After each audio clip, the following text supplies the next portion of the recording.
റൂഹിന്റെ നാലാമത്തെ കരച്ചിലപ്പഴാ. അതാ മയ്യത്ത് കുളിപ്പിച്ച് കിടന്ന് വീടിന്റെ ഉമ്മറത്തേക്ക് കൊണ്ടുവരുമ്പോ ഹാളിന്റെ ഭാഗത്ത് പായ വിരിച്ചിട്ട് അതാ കഫൻ തുണി തയ്യാറാക്കുന്നു, അത്തുറ കുടയുന്നു, പഞ്ഞി ഒരുക്കുന്നു. സുബ്ഹാനല്ലാഹ്. ആ മയ്യത്തിനേതാ പഴയതുപോലെ വളയാറെ കുലുങ്ങാറെ ചുമന്നു കൊണ്ടുവരുന്നു. ആ കഫൻ പുടവയുടെ മുകളിലേക്ക് വെക്കുമ്പോൾ പിന്നെ സമയമില്ലല്ലോ.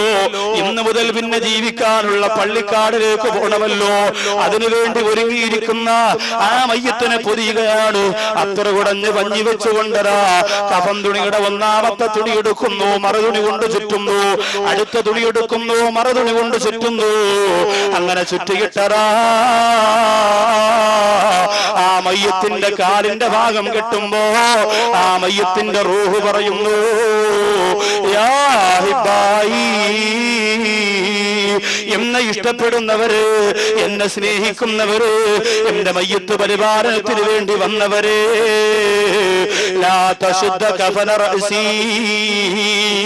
എന്റെ തലയുടെ ഭാഗം കെട്ടല്ലേ. എന്റെ കാല് കെട്ടിയതുപോലെ പെട്ടെന്ന് എന്റെ തലയുടെ ഭാഗം കെട്ടല്ലേ.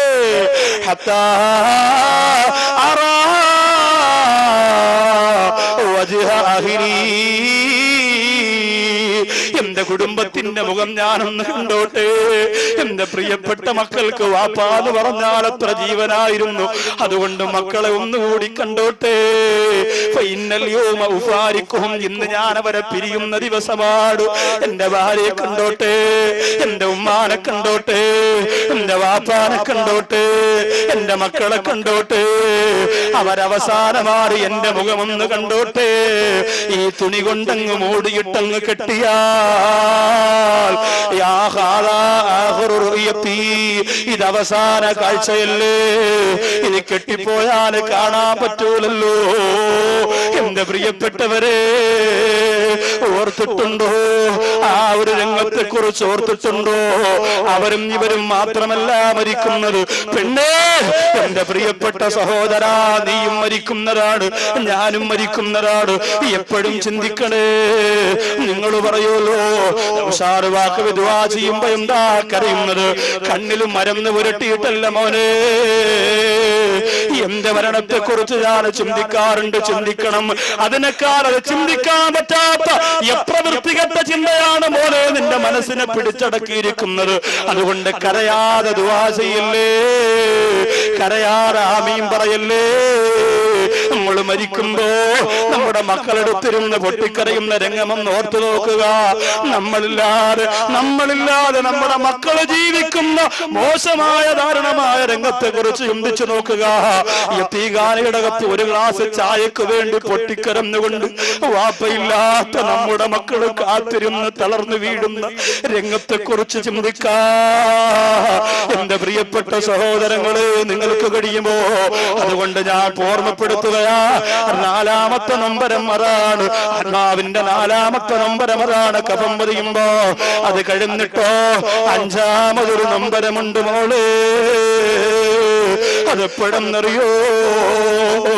ആ വീട്ടിന്റെ അകത്ത് നിന്ന് സന്തൂക്ക് പുറത്തു കൊണ്ടുവന്നെന്ന് പറയുമ്പോ അതാ രണ്ടുപേര് തല പിടിക്കുന്നു, രണ്ടുപേര് കാല് പിടിക്കുന്നു. ലാ ഇലാഹ ഇല്ലല്ലാഹ്. ഇന്നലെ വരെ മനോഹരമായ കട്ടിൽ കിടന്നവര്, എസിയിൽ കിടന്നവര്, ലക്ഷക്കണക്കിന് രൂപ മുടക്കി വീട് വെച്ചിട്ട് സന്തോഷിച്ചവര്, എല്ലാ ആനന്ദങ്ങളും എല്ലാ സന്തോഷങ്ങളും അനുഭവിച്ചവര്, എവിടെ നിന്റെ വിലപിടിപ്പുള്ള വസ്ത്രങ്ങൾ എവിടെ? വെറും 3 തുണ്ട് വെള്ളത്തുണി കൊണ്ട് പൊതിഞ്ഞെടുത്തിട്ട് ഒന്നുമില്ലാതെ മോഡൽ കമ്മലെവിടെ? മോഡൽ വളയെവിടെ? മോഡൽ ചുരിദാർ എവിടെ? ഒരു കല്യാണത്തിന് പോകുന്നെങ്കിൽ എവിടെയൊക്കെ ചുമപ്പിക്കണം പെണ്ണ്, എവിടെയൊക്കെ പെയിന്റ് അടിക്കണം പെണ്ണ്, ചുണ്ടിനകത്ത് മരുന്ന് തേക്കുന്ന പെണ്ണ്, കണ്ണിന്റെ പിരികത്തിൽ മരുന്ന് തേക്കുന്ന പെണ്ണ്, കണ്ണിന്റെ ഇമയിൽ മരുന്ന് തേക്കുന്ന പെണ്ണ്, അങ്ങനെ ഏതെല്ലാം മോഡൽ ശരീരത്തെ മിനുക്കിക്കൊണ്ട് ഒരുങ്ങിയിറങ്ങുന്ന മോളെ. ഇതാ കുറെ പഞ്ഞിയും അത്തറും വെച്ചുകൊണ്ട് നിന്നെ പൊതിഞ്ഞു. അങ്ങനെ പൊതിഞ്ഞുകൊണ്ട് പുറത്തിറങ്ങുമ്പോ അഞ്ചാമതാറോ പറയുന്നതെന്തെന്നറിയോ? മയ്യത്ത് ചുമക്കുന്നവരോട് പറയുകയാ, യാ അഹിബ്ബായി, എന്റെ സ്നേഹിതന്മാരെ, എന്റെ ഇഷ്ടക്കാരെ, എന്റെ മയ്യത്ത് പരിപാലനത്തിന് വന്ന കൂട്ടരെ, എന്റെ വീടിന്റെ അകത്തൊരാളുണ്ട്. ഇന്നേ ദിവസം തറക്തു ഇമ്രത്തി അർമില, എന്റെ ഭാര്യയുണ്ടല്ലോ, എന്റെ പ്രിയപ്പെട്ട ഭാര്യയെ ഞാനിതാ വിധവയാക്കിയിട്ട് പോവാണ്. ഇന്ന് മുതൽ എന്റെ ഭാര്യക്ക് ഭർത്താവില്ല. ഇന്ന് മുതൽ എന്റെ ഭാര്യക്ക് ഭർത്താവില്ല. അതുകൊണ്ട് വിധവയാക്കിയിട്ട് പോകുകയാ. വലൈക്കും അല്ലാത്തൂരു, നിങ്ങളവളെ ഉപദ്രവിക്കല്ലേ, നിങ്ങളവളെ ബുദ്ധിമുട്ടിക്കല്ലേ. ഭർത്താവും ഭാര്യയുമൊത്ത് ടൂറിന് പോയി വാഹനാപകടം സംഭവിച്ചു. ഭാര്യ രക്ഷപ്പെട്ടു, ഭർത്താവ് മരണപ്പെട്ടു പോയാ ഭർത്താവിന്റെ കുടുംബക്കാര് പറയുമല്ലോ, പെണ്ണ് നീ എരണം കെട്ടവളാണ്, ഭാഗ്യം കെട്ടവളാണ്, നീ വീട്ടിലേക്ക് കാലെടുത്ത് വെച്ചത് കൊണ്ടാണ് എന്റെ പൊന്നുമോൻ മരിച്ചുപോയെന്ന്. എത്ര കുടുംബത്തിൽ എങ്ങനെ പറഞ്ഞിട്ടുണ്ട്, എത്ര പെൺകുട്ടികൾ അതിന്റെ പേരിൽ മാത്രം ആത്മഹത്യ ചെയ്തിട്ടുണ്ട്. വേണ്ട ഉമ്മ, അള്ളാന്റെ വിധിയപ്പെടുക്കാൻ പറ്റൂല. എന്തിനാണ് വന്നു കയറിയ പെണ്ണിനെ ശപിക്കുന്നത്? പെണ്ണ് അബൂദാബിയിൽ കച്ചവടം ചെയ്തിരുന്ന സഹോദരൻ മലപ്പുറത്തുള്ള വീട്ടിലേക്ക് വരാൻ പോയി വാഹനാപകടം സംഭവിച്ചത് നമ്മൾ അറിഞ്ഞല്ലോ. വാഹനാപകടത്തിൽ 4 പേര് മരിച്ചതിൽ 2 പേര് മലപ്പുറം ജില്ലക്കാരായ മുസ്ലിങ്ങളാണ്. അബൂദാബിയിൽ മരണപ്പെട്ടു പോരാ ഒരു മുസ്ലിം ചെറുപ്പക്കാരനതാ നാട്ടിലേക്ക് വരാൻ തീരുമാനിക്കുന്നതിന് മുമ്പാണ് മരിക്കുന്നത്. അതേ നാട്ടിൽ താൻ തിരിച്ചെത്തുമ്പോ കാർഗോയിലേക്കുന്ന സാധനങ്ങൾ കറക്റ്റ് സമയത്ത് അവിടെ എത്താൻ വേണ്ടിയിട്ട് 2 മാസം മുമ്പേ തന്റെ ഭാര്യക്കും തന്റെ ഉമ്മാക്കും തന്റെ മക്കൾക്കും ആവശ്യമുള്ള എല്ലാ സാധനങ്ങളും പെട്ടിക്കകത്താക്കി അയച്ചിട്ടാണ് ആ സഹോദരൻ യാത്ര ചെയ്തത്. പക്ഷേ അപകടത്തിൽ അവിടെ മരണപ്പെട്ടു.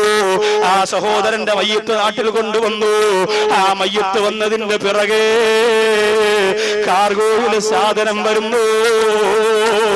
ഓരോന്ന് എഴുതി വെച്ചിരിക്കുകയാണ്. ഇതെന്റെ ഉമ്മാക്കുള്ള പെട്ടിയാണ്, ഇതെന്റെ ഭാര്യക്കുള്ള പെട്ടിയാണ്, ഇതെന്റെ പൊന്നുമോളുള്ളതാണ്, ഇതെന്റെ പൊന്നാര പൊന്നുമോൾക്കുള്ളതാണെന്ന് പറഞ്ഞ് ഓരോ പെട്ടിയിലെ ഓരോ സാധനങ്ങളും മാറ്റിവെച്ചിരിക്കുന്ന പ്രിയപ്പെട്ട സ്നേഹിതൻ അവിടെ വെച്ച് മരിച്ചുപോയില്ലേ? ഇതാ മയ്യത്ത് വിളിച്ചു പറയുന്നു. അതുകൊണ്ട് വലൈക്കും അല്ല തൂദൂഹും, നിങ്ങൾ എന്റെ കുടുംബക്കാരെ ഉപദ്രവിക്കല്ലേ. അവള് കാരണമായിട്ടാണ് ഞാൻ മരിച്ചതെന്ന് പറയല്ലേ. എന്റെ ഭാര്യയെ മാത്രമല്ല ഞാൻ വെടിയുന്നത്. വതറക്തു ഔലാദി യുതമാ,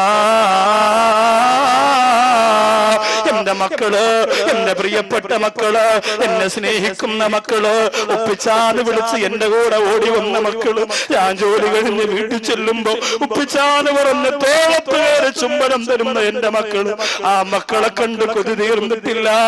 ആ മക്കൾക്ക് മുത്തം കൊടുത്ത് ആഗ്രഹം തീർന്നിട്ടില്ല. ഏത് രാത്രി ചെന്നാലും എന്റെ പ്രിയപ്പെട്ടവര്, ഈ സാധുവായ നൗഷാറുവാ കവി പോലും എന്റെ പ്രിയപ്പെട്ട അരുമ മക്കൾക്ക് ചുംബനം കൊടുത്തിട്ടാണ് എന്റെ ഡ്രസ് പോലും മാറ്റുന്നത്. കാരണം ഞാനും നിങ്ങളും അത്രത്തോളം നമ്മുടെ മക്കളെ സ്നേഹിക്കുന്നവരല്ലേ. കൊതി തീരുന്നത് വരെ മക്കളെ കാണാൻ, ആ മക്കൾക്ക് ചുംബനം കൊടുക്കാൻ, ആ മക്കളെ താലോലിക്കാൻ അല്ലാഹു നമുക്ക് ഭാഗ്യം തരട്ടെ. ആ മയ്യത്തിന്റെ റൂഹഞ്ചാമത് വിളിച്ചു പറയുന്നു. വതറക്തു ഔലാദി യുതമാ, എന്റെ പൊന്നുമോനെ ഇന്ന് മുതൽ യതീമാണ്, എന്റെ പൊന്നുമോൾ ഇന്ന് മുതൽ യതീമാണ്. അതുകൊണ്ട് വലൈക്കും അല്ല തൂദൂഹും, നിങ്ങളവരെ ഉപദ്രവിക്കല്ലേ, നിങ്ങളവരെ ബുദ്ധിമുട്ടിക്കല്ലേ, നിങ്ങളവരെ പ്രയാസപ്പെടുത്തല്ലേ എന്ന് നമ്പരത്തോടെ വിളിച്ചു പറയുമ്പോ, എന്റെ പ്രിയപ്പെട്ടവരെ, നമ്മുടെ മക്കളെ യതീമാക്കിയിട്ട് പോയാൽ ആര് നോക്കും എന്റെ മുസ്ലിമേ? ആ മക്കള് ആര് വളർത്തും എന്റെ പ്രിയപ്പെട്ടവരെ? നമ്മുടെ മക്കള്. കൊച്ചാപ്പയുണ്ട്, അനിയനുണ്ടെന്നൊക്കെ നമ്മൾ പറയുമെങ്കിൽ അവർക്കൊരു പരിധിയില്ലേ? അത് കഴിഞ്ഞ നമ്മുടെ മക്കള് ഭക്ഷണം കിട്ടാതെ നടുറോട്ടിൽ വലിച്ചെറിയപ്പെട്ടാൽ നമ്മുടെ കുടുംബത്തിന്റെ പ്രിയപ്പെട്ട മക്കൾ ആർക്കും വേണ്ടാറ് യതീംഖാനയുടെ വിറക് വിറകിലേക്ക് മാറ്റപ്പെടുമ്പോ അല്ലാഹു കാത്തുരക്ഷിക്കട്ടെ. അതുകൊണ്ട് ഇഖ്ലാസ് ഇഖ്ലാസോടുകൂടി ഒരു ദുആയും ഒരു സൂറത്തും നിങ്ങൾക്ക് പഠിപ്പിച്ചു തരാൻ പോവാണ്. നന്മയുടെ മരണത്തിന് വേണ്ടി ഒരു സൂറത്തും ഒരു ദുആയും പഠിപ്പിച്ചു തരാൻ. അൽഹംദുലില്ലാഹി റബ്ബിൽ ആലമീൻ. അല്ലാഹുമ്മ സ്വല്ലി അലാ സയ്യിദിനാ മുഹമ്മദിൻ വഅലാ ആലി സയ്യിദിനാ വമൗലാനാ മുഹമ്മദ്. അല്ലാഹുവേ, എത്ര നല്ല മജ്ലിസാണ്. ദൂരെ നിൽക്കുന്നവരും ദയവേത് ഇറങ്ങി വാ. എല്ലാവരും വാ. ഒരാളും ഒരു വെറുപ്പും ബുദ്ധിമുട്ടൊന്നും വിചാരിക്കും ഈ സദസ്സിൽ